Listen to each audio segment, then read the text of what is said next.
लेकिन बाइबल आगे बताती है 33 वचन में कि मांस उनके मुंह में ही था कि वे उसे खाने न पाए थे कि यहोवा का कोप उन पर भड़क उठा और उसने बहुतों को बड़ी मार से क्या किया, मार डाला। उन्होंने देखा कि परमेश्वर ने बहुत सारे पक्षियों को भेजे हैं, लेकिन उन पक्षियों का खाने का आनंद वो लोग नहीं उठा पाए। इब्रानियों की पत्री 3 अध्याय उसका आखिरी वचन कहता है कि अविश्वास के कारण ही वे परमेश्वर के प्रतिज्ञा के देश में प्रवेश नहीं कर पाए। हालेलुया। फिर प्रतिज्ञा के देश में परमेश्वर उनके लिए बहुतायत का प्रबंध कर रहा था, जहाँ दूध और मधु की क्या बहती है, धाराएं बहती है। हालेलुया। सो परमेश्वर ने यहाँ पर भी बहुतायत का प्रबंध किया, लेकिन जिस तरह से इजरायली अपने अविश्वास के कारण प्रतिज्ञा के देश में नहीं जा पाए, परमेश्वर के बहुतायत के आशीषों का आनंद नहीं ले पाए। और यहाँ पर भी ऐसा हो, परमेश्वर ने उनको बहुतायत से दिया, लेकिन उसका आनंद क्यों नहीं ले पाए? उनके अविश्वास के कारण। उनके अविश्वास के कारण ही परमेश्वर का क्रोध उन पर बढ़का और वे लोग उस मांस भी उनके मुंह में ही था कि वहां पर वो लोग क्या हो गए, मर गए। तो इस तरह से प्रिय, बाइबल स्पष्ट बताती है कि हम परमेश्वर के उस प्रतिज्ञा में तभी प्रवेश करते हैं, या उस विश्राम में हम तभी प्रवेश करते हैं जब हम क्या करते हैं, परमेश्वर पर विश्वास करते हैं।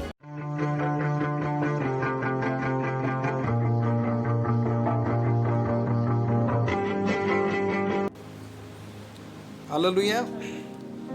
यहाँ लिखा हुआ है, फिर जो मिली जुली भीड़ उनके साथ थी वो कामुकता करने लगी और इजरायली भी फिर रोने और कहने लगे, हमें मांस खाने को कौन देगा। जब गिनती इस किताब को हम पढ़ते हैं तो गिनती की जो किताब है ये मूसा के द्वारा लिखी गई है, और इस किताब को जब हम पढ़ते हैं तो ये इजरायलियों के विषय में बताती है जो मिस्र देश से स्वतंत्र होकर सीने नाम के पर्वत के पास आकर रहे, और वहाँ से कैसे वो लोग 40 साल का सफ़र, जंगल का सफ़र पूर्ण करते हुए कैसे वो लोग प्रतिज्ञा के देश के निकट पहुँच गए, उसका पूरा वर्णन यहाँ पर बताती है। इजरायली लोग जब इस सफ़र में थे तो बाइबल बताती है कि उनमें काफ़ी दुर्बलताएं थी, काफ़ी कमज़ोरियाँ उनके अंदर थी, और वे बार बार परमेश्वर की आज्ञाओं का उल्लंघन कर रहे थे। इसके बावजूद भी कैसे परमेश्वर उनके प्रति विश्वास योग्य रहा और किस तरह से उनको प्रतिज्ञा के देश तक लेकर गया, उसका पूरा वर्णन हम गिनती की किताब में पढ़ते हैं। हालेलुया। सो ये गिनती की किताब इजरायलियों के जंगल के सफ़र में के बातों को प्रकट करता है, और इजराइल के जो संतान थे उनमें जो कमज़ोरियाँ थी उनको भी क्या करती हैं, प्रकट करती हैं। और बाइबल बताती है, पहला कुरिन्थियों उसके 10वें अध्याय में ऐसा लिखा हुआ है, पहला कुरिन्थियों उसका 10वां अध्याय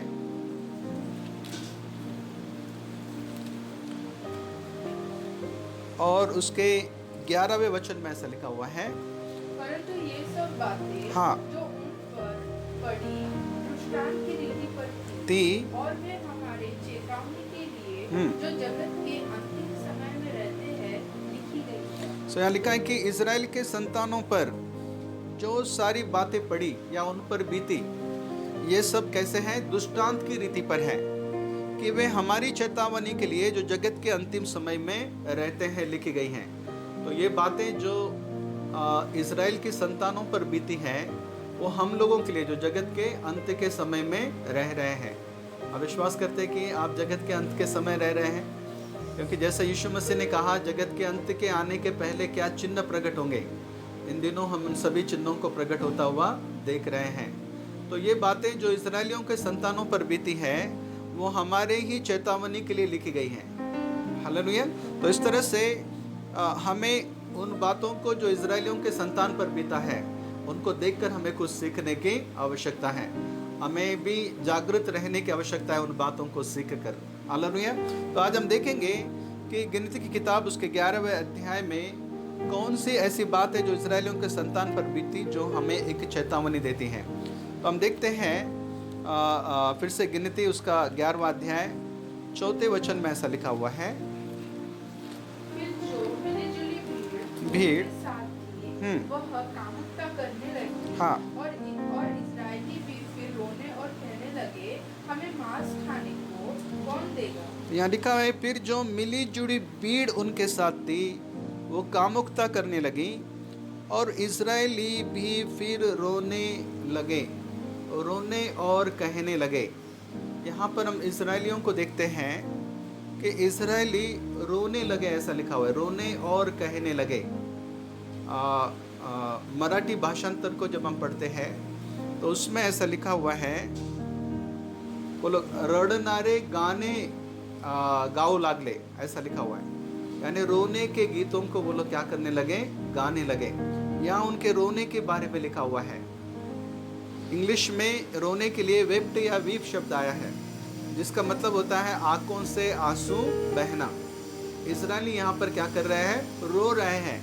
और क्या कहते हुए रो रहे हैं, हमें मांस खाने को कौन देगा, ये कहते हुए वे लोग क्या कर रहे हैं, रो रहे हैं। कितने लोग रो रहे हैं, यहाँ पर लिखा कि मिली जुली भीड़ जो थी वो भीड़ क्या करने लगी, रोने लगी। यह कहकर रोने लगी कि हमें मांस खाने को कौन देगा।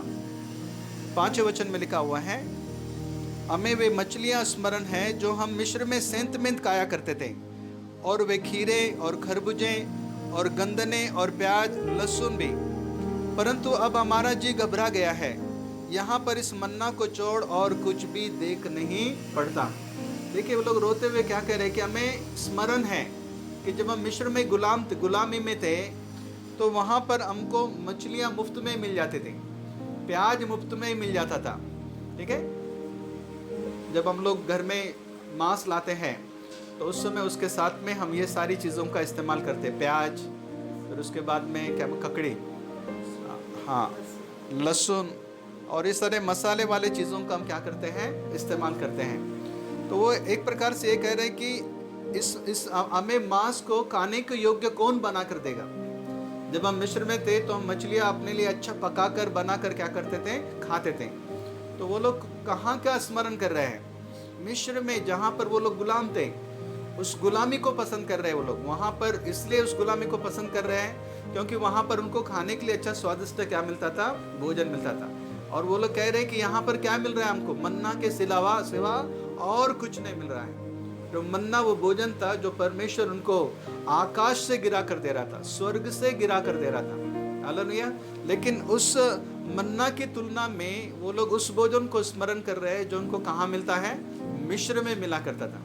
जब वो लोग पाप या शैतान के बंधनों में थे तब उनको जो भोजन मिला करता था, उस भोजन की वे लोग स्मरण करते हुए परमेश्वर के सामने क्या कर रहे हैं, रो रहे हैं। प्रिय, यहाँ पर हम देखते हैं कि उनके रोने ने परमेश्वर को गुस्सा दिलाया। क्यों क्रोध दिलाया, हम आगे देखते हैं। बाइबल 20वें वचन में ऐसा बताती, गिनती उसका 11वां अध्याय 20वां वचन, परंतु महीने भर उसे खाते रहोगे जब तक वो तुम्हारे नतनों से निकलने न लगे और तुमको उससे घृणा न हो जाए, क्योंकि तुम लोगों ने यहोवा को जो तुम्हारे मध्य में है तुच्छ जाना है। रोते हुए उनका ये कहना कि हमें मांस खाने को कौन देगा। ठीक है, उनके इस शब्दों ने, उनके रोने के इस गीत ने किसको तुच्छ ठहराया, परमेश्वर को तुच्छ ठहराया। उस परमेश्वर को जो उनके बीच में क्या रहता है, मौजूद रहता है, उस परमेश्वर को उन्होंने क्या ठहराया, तुच्छ ठहराया। क्योंकि उस परमेश्वर के सामने वो यह कहकर रोए कि हमें मिस्र से क्यों निकाल लाए, यहाँ पर हमें मांस खाने के लिए कौन देगा। तो उनके रोने के द्वारा और ये कहते हुए रोने के द्वारा कि हमें मांस खाने के लिए कौन देगा, परमेश्वर को क्या ठहराया, तुच्छ ठहराया। दूसरे शब्दों में उन्होंने इस प्रकार के रोते हुए कहने के द्वारा उन्होंने परमेश्वर का तिरस्कार किया। भजन संहिता 78वें अध्याय को हम देखें, भजन संहिता 78वां अध्याय 78 चैप्टर,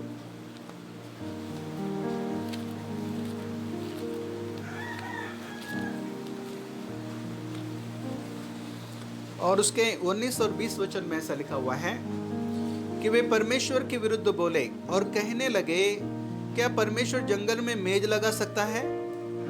उसने चट्टान पर मार के जल तो बहा दिया और धाराएं उमड़ चली, परंतु क्या वह रोटी भी दे सकता है? क्या वो अपनी प्रजा के लिए मांस भी तैयार कर सकता है? देखिए उनके मनों में ये सारे सवाल हैं कि क्या परमेश्वर जंगल में हमारे लिए मेज लगा सकता है? क्या परमेश्वर जिसने चट्टान में से पानी निकाला, क्या वो परमेश्वर हमें रोटी दे सकता है? क्या वो अपनी प्रजा के लिए मांस भी तैयार कर सकता है? देखिए उनके रोने में, वो रोते हुए जो ये कह रहे थे कि हमें कौन मांस खिला सकता है, वो परमेश्वर के बारे में सवाल कर रहे थे। क्या परमेश्वर हमें रोटी दे सकता है? क्या परमेश्वर हमारे लिए मांस को तैयार कर सकता है? इस प्रकार से 21 वचन कहता है कि यहोवा ये सुनकर क्रोध से भर गया। तब याकूब के बीच आग लगी और इस्राएल के विरुद्ध परमेश्वर का क्रोध और भी बढ़ा।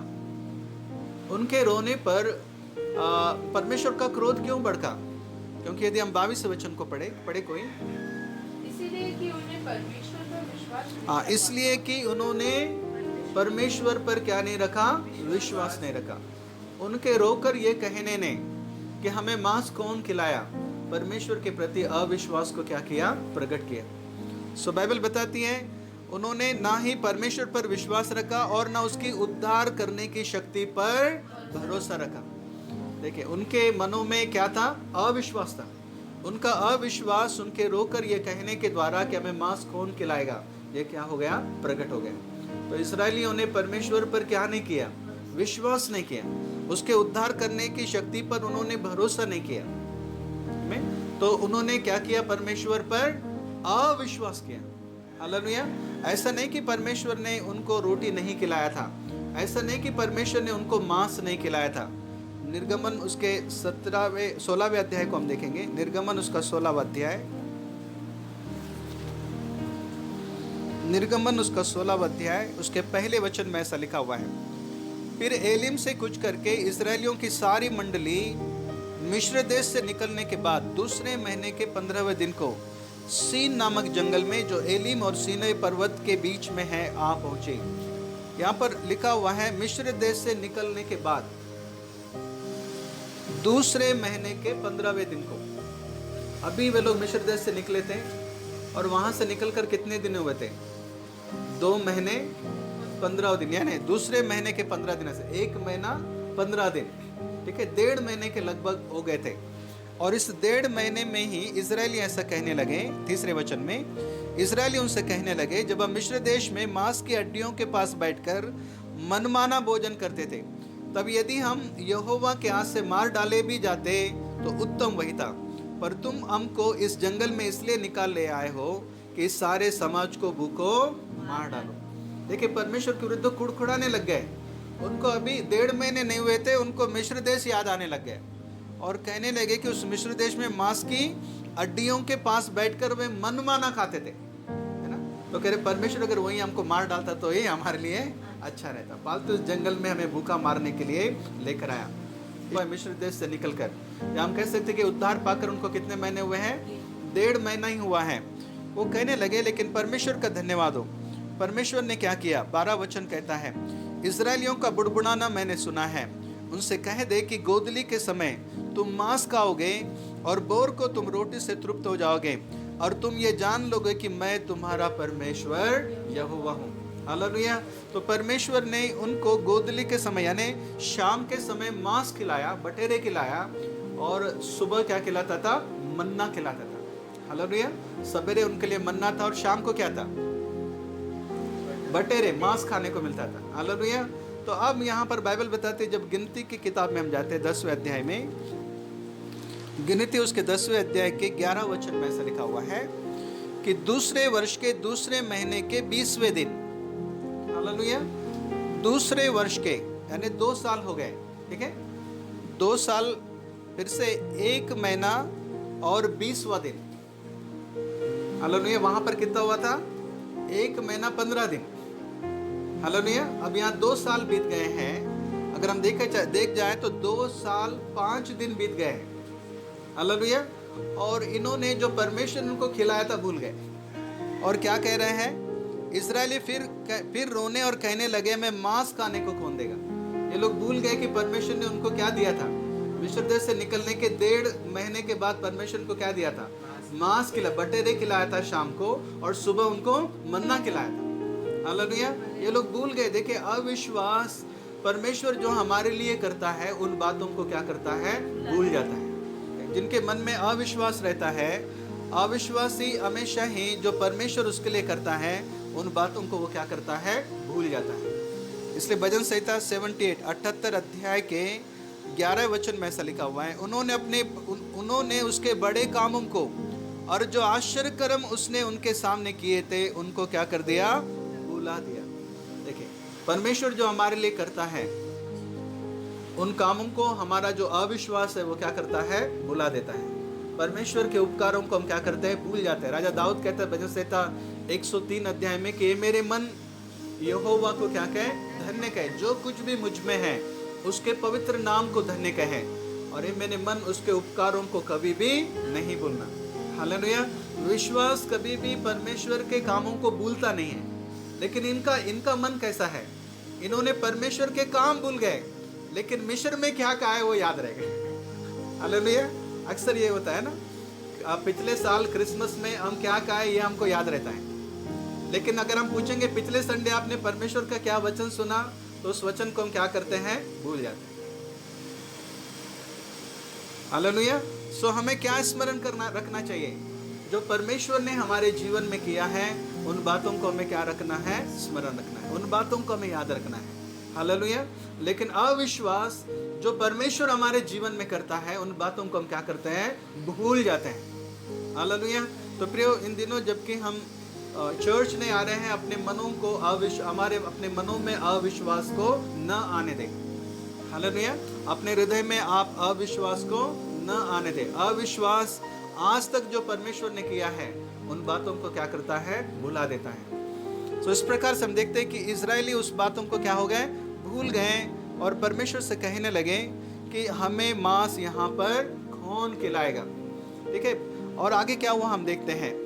अविश्वास जो है वो किस तरह से दूसरे मनुष्यों में फैलता है उस बात को हम यहाँ पर देखते हैं। गिनती उसके 11वें अध्याय के 10वें वचन को हम पढ़ते हैं। वहाँ पर लिखा हुआ है, गिनती उसका 11वां अध्याय 10वां वचन।